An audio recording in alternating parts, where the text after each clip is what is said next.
Welcome everybody, Sean Hewitt here from the Trusted Business Community Association, and today I'm joined by the amazing Crazy David Penney, who runs a business called Lanzability. Why is that called Lanzability? Well, it's your adapted holiday of a lifetime. If you've ever thought of parasailing or scuba diving in a wheelchair, you'd probably think that's going to be difficult. Well, David will tell you a little bit more about how you can do that when you're adventure holidaying with him on the beautiful, beautiful island of Lanzarote.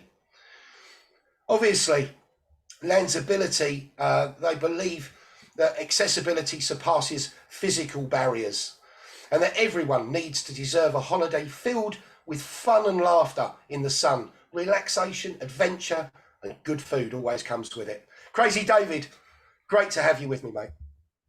Thank you, Sean. Good afternoon to you and to everybody else, or both of your listeners. Yeah, absolutely. I hope we've got more than one or two. We normally do. Well, maybe Crazy this is David. recorded. You can put it out if it's recording. You might double your numbers. Absolutely. You never know. I may well do that. Thanks for the advice. The key thing, I'm sure people are going to be asking, the crazy part of David. Where does that all start from? I mean, I know it, but I'm sure the listeners won't know what it's all about. So tell us a little bit more about where the crazy part of David Penney came into fruition. Interesting, Sean. Thank you for asking that, because you've used my surname on a couple of occasions, and very few people actually know my surname. They know me as Crazy David. Or to go back, I've been living here on the Canary Islands full time for 18 years. But 15 years ago, I moved to Lanzarote. And one of the things I started doing was voluntary work to get out and about in the community and learn about the culture, learn the language, and to give respect to the place that I now call home. So I did some voluntary work with some local farmers, because although I've chosen more than 37 years ago not to drink alcohol, I was fascinated by the unique concept of growing the grapes and producing the wine here on Lanzarote. It's so unique, like nowhere else in the world, not even another Canary Island. So as a volunteer, I was helping with the vendemmia, which means the harvest of the grapes. And I was also helping numerous occasions with the maintenance and all the understanding of all the preparation. So the local farmers saw me working extremely hard as a volunteer, and harder than them, and they were getting low money, very little money. They're peasant farmers. But I was working equally as hard, if not harder, to learn and to physically do and then understand about the concept. So they then referred to me as David El Local, David the Crazy. So I chose to not simply keep that as a nickname, but to establish it as a brand. Excellent, and a great idea, because I know that obviously the brand itself has become so strong, and we'll come back to that a little bit later. But first and foremostly, I'd love to get you to explain, if you wouldn't mind, explain what the life of Crazy David is working in Lanzarote with your company, Lanzability. Can you explain a sort of a regular day in the life of what you do? Brilliant question, Sean. I mean, you're obviously a professional. You've done this before. Thank you for asking that. Well, forgive me for frowning, but it's not because I'm looking at you. It's because the sunshine is so strong at the moment. It's just topped over 30 degrees this morning. And as you can see, I'm swinging on my hammock on my terrace. And maybe in the distance, you can see the 17 banana trees in my garden reflecting on the turquoise water on the swimming pool. So that's my life. My home is a special place. There's only 4 people in the world ever been over my threshold, because during the day I'm a motor mouth. I never make a good swimmer because I can't keep my mouth shut long enough. So I'm an entertainer, and then when I come home, I relax. 9 a.m. till 9 p.m. I'm available for people, but out of that, that's my own private time, and very few people see me. So this is part of my lifestyle, doing what I'm doing right now. The the reason I came to the Canary Islands was my girlfriend and I were living together for 8 years, and we came on vacation. And on one of those trips, she actually suggested, "Can we sell the house?" In a nutshell, I did, and she didn't.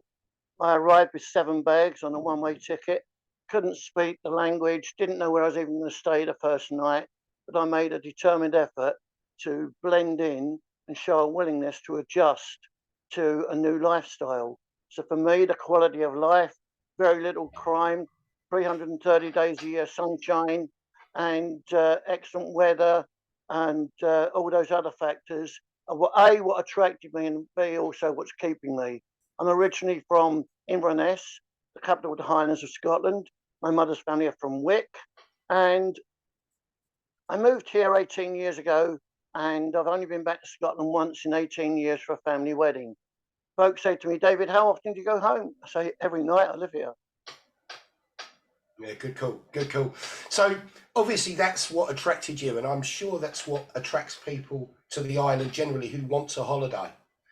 So within the working environment and the support that you give to bring those awesome adapted holidays of a lifetime to people, what do you do to make that happen? What's a typical day of making sure that you're finding the right places for people to stay, etc., etc.? Tell us a little bit more about what goes on behind the scenes.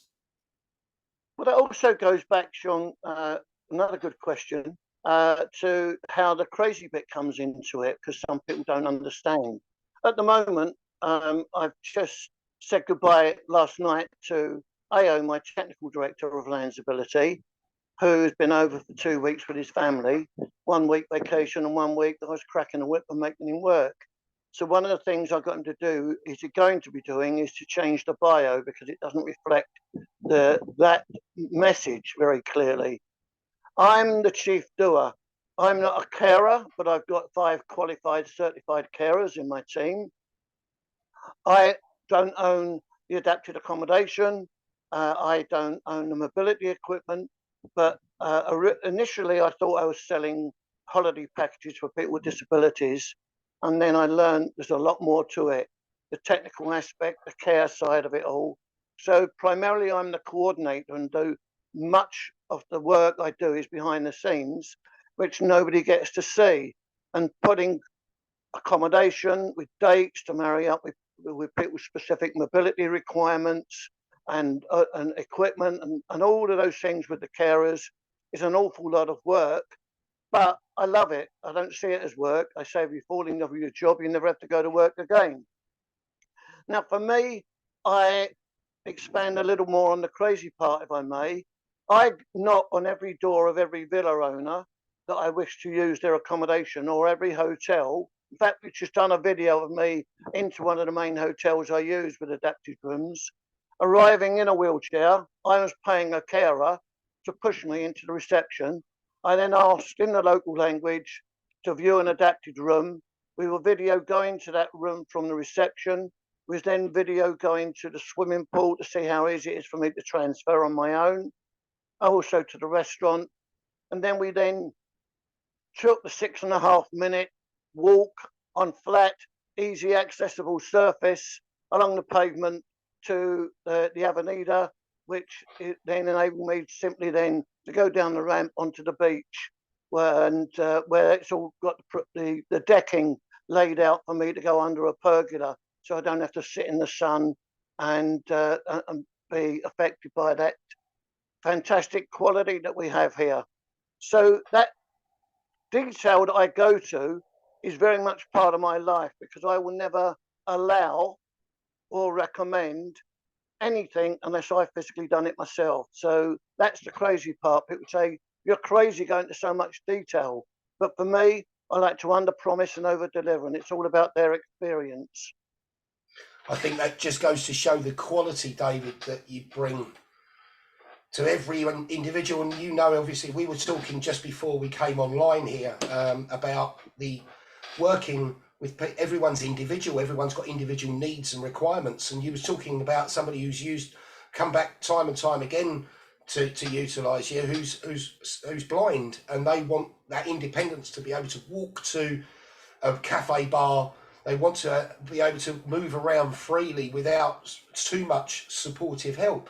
And you've gone around making sure that places are available for that return visitor, to make sure that they're going to have that perfect experience with what their dream is about. Yeah, thank you, Trevor.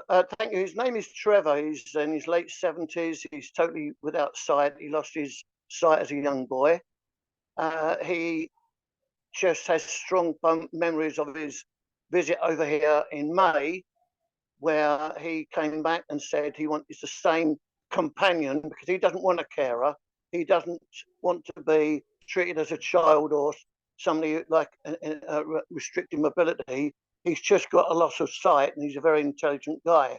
But one of the things he recognizes what we focus on is doing things where we focus on your ability, not your disability, and giving you the opportunity to take part in activities which we then create memories because they're opportunities of a lifetime. So we got a video of Trevor paddleboarding, doing stand-up paddle in the Atlantic Ocean, and he listened attentively. He didn't fall off once, but that's because he focused on his strengths, and that was his hearing and his feeling and his touch, and it's just lacking his sight. But he proved you don't need that. He enjoyed that experience so much. He asked for me to arrange him to go out on a jet ski. So 2 days later, the companion who had been with him in the water previously took him out on a jet ski, and he kept leaning forward to her and saying, "Go faster, go faster." And Amelia, she's fluent in 5 languages. She was just having the time of her life because they was redlining it on this jet ski, and he was just like a little boy enjoying his life again, you know. Absolutely brilliant, mate. So he's coming back at the end of this month. Fantastic. Now, I've heard that you're doing some fantastic things, obviously, for those wanting to go on holiday, etc., etc. But I've also understand that you're in the process of setting up a way of bringing people to the beautiful islands, where if there are through a charity arm of what you're looking to do, to bring people to the opportunity to bring people there who can't normally afford a beautiful holiday in the sun and give them that experience. Do you want to just give us a little bit more information about what's going on with how that's coming along? Yeah, certainly, Sean. A couple of months ago, we did a fundraising to generate enough money to pay for a child with a disability and their carer to have a holiday of a lifetime and come to Lanzarote and have their accommodation, their flights, the carer needs, any mobility equipment, anything that they wanted to do, all covered by the funds. Very successful fundraising where many local businesses contributed, and we auctioned off those prizes and generated our target. In fact, we exceeded our target. We had a few €100 left over, which we're going to be donating as spending money for them. So on the strength of that, we saw that there's so many people who deserve the holiday of a lifetime, but maybe money is a barrier. So we decided, my lawyer, my accountant, my sister, myself, and AO, my technical director, what we did is we got together with the ideas of producing a charitable trust, which will then, Lanzability is a registered company, limited company in the UK, and we're then looking to access some prospective funding, maybe lottery funding, that sort of thing, in the UK, which will enable us to then remove that monetary barrier and give somebody regular opportunities to come over and experience the fun in the sun. Awesome, mate. I must admit, as a premier partner here at the association, you know, it's so lovely to align with businesses that have got that ethic, that the moral aspect of delivering and giving, that giving nature. And you're certainly way up there, my friend, with regards to how you come across, what you do for other people. It's always about their experience. It's never about yours. You always give. You're a giving guy. Now, of course, people are going to want to know more about how they can find you, and also find out more about the things that you're doing for people with obviously that sort of disability, but creating the ability for them to enjoy themselves. So if people were looking out for you, David, where do they find Crazy David? Well, established a business here on Lanzarote called Adventure Holidays Lanzarote, and that has been running for 14 years. But during the pandemic, it got destroyed and I was financially crippled. But the positive outcome of that, Sean, was that I utilised that time to launch Lanzability, which I've been wanting to do for many, many years. So the positive outcome is Lanzability was established. And then to recognise the brand, I didn't want it known as a nickname. I simply wanted it, because Adventure Holidays Lanzarote is a long title to have to remember as a domain name. And so what I did was I established Crazy David Lanzarote. You used to Google Crazy David Lanzarote, you will get my website, you'll get my LinkedIn, you get my Facebook, you get my Instagram, even my PayPal account is Pay Crazy David. So if you want to learn about me and learn as much about me as you can, but not that much, not all of my secrets, just simply Google Crazy David Lanzarote. Brilliant, mate. And of course, Crazy David can also be found in our directory at the Trusted Business Community Association. So if you go onto our website, www.trustedbusinesscommunity.com, you'll find him in there. Just search again, Crazy David, Lanzability. He'll come up and you'll be able to, you can even do what I'm doing now through that directory. You can even video call him. As long as he's available for a video call and he's showing he's available, you can have a chat with him like I'm having a chat with him today. Crazy David, before we go, I just wanted to say thank you so much for joining me. Looking so relaxed there on your hammock with the beautiful blue sky in the background and the banana trees. Do you know what? I walked down I live by the beach, and I walked down the beach and I thought I was in heaven yesterday. But I'm just looking at the backdrop there thinking maybe I was only one step towards heaven. So listen, my friend, thank you so much for being part of it. For those listening in, don't forget, reach out to Crazy David, Google Crazy David and Lanzarote, and you will find everything you need to find on him, where to locate him, connect with him on LinkedIn, connect with him on all of the other social media platforms. This guy is amazing. He's bringing so much joy to so many people's lives. If you want to see more of these interviews, don't forget to like and subscribe just down below. And we will look forward to, obviously, seeing Crazy David again sometime in the near future when we interview him for a second time. But until then, Crazy David, thank you for joining me, my friend. Sure, and it's just the point now when I stay on and I give you my bank details. Is that what we were discussing before the video? Very good, very good. Always the joker. Love you. See you soon, my friend. Take care.